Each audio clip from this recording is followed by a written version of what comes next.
అందరికీ నమస్కారం. గుండమ్మ పాకశాలకి స్వాగతం. ఈరోజు నేను ఎగ్ ఫ్రైడ్ రైస్ చూపిస్తున్నానండి. సింపుల్గా ఇంట్లోనే చేసుకునేది, ఈజీగా అయిపోతుంది. ముందుగా కళాయి పెట్టుకొని ఆయిల్ వేడి చేసుకోవాలి. ఆయిల్లో క్యారెటు, చిన్న చిన్న ముక్కలుగా కట్ చేసుకున్న క్యారెటు, క్యాప్సికమ్, నేను కొత్తిమీర పచ్చిమిర్చిలాగా క్రష్ చేసుకున్నానండి. కొద్దిగా క్రష్ చేసుకున్నది వేసుకుంటున్నాను.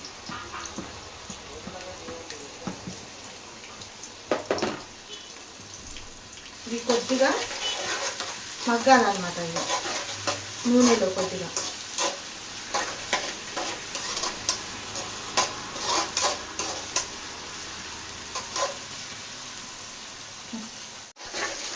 మగ్గిన తర్వాత దీంట్లో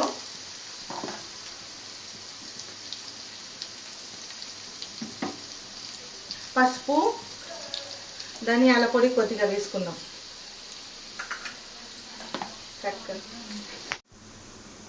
కొద్దిగా పసుపు వేసుకొని ఇలా కలుపుకొని దీంట్లో అల్లం వెల్లుల్లి పేస్ట్ 1 స్పూన్ వేసుకుందాం.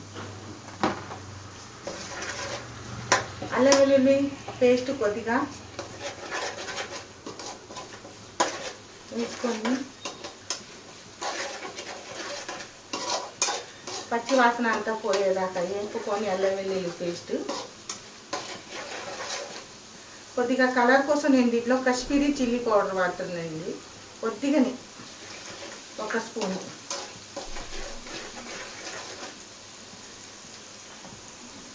దీంట్లో నేను ఒక 5 గుడ్లు తీసుకున్నానండి. అవి ఇందులో వేసుకుంటున్నాను. ఇలాగ కొద్దిగా క్రష్ చేసుకొని ఇలాగా మూత పెట్టుకుందాం. కొద్దిగా ఉప్పు కూడా వేసుకుందామండి. నేను నాకు మర్చిపోయాను.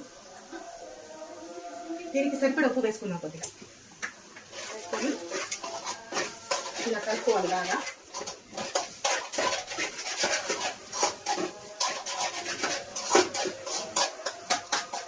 మొత్తం ఇలా గిలకొట్టుకోవాలన్నమాట. మొత్తం ఇలా కొడుకుతుంది.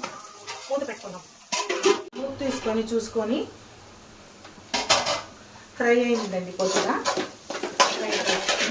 ఎగ్ ఫ్రై అయిపోయింది బాగా.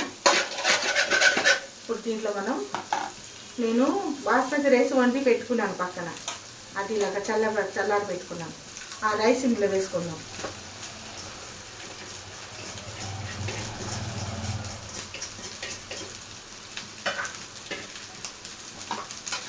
మొత్తం పై నుండి కిందకి ఇలా కలుపుకోవాలి బాగా.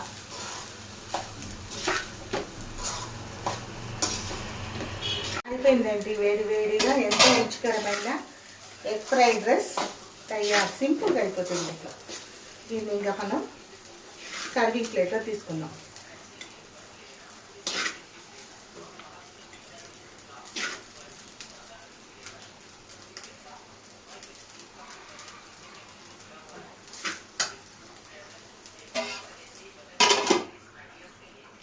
ఎంతో రుచికరమైన egg fried rice ready. Thank you.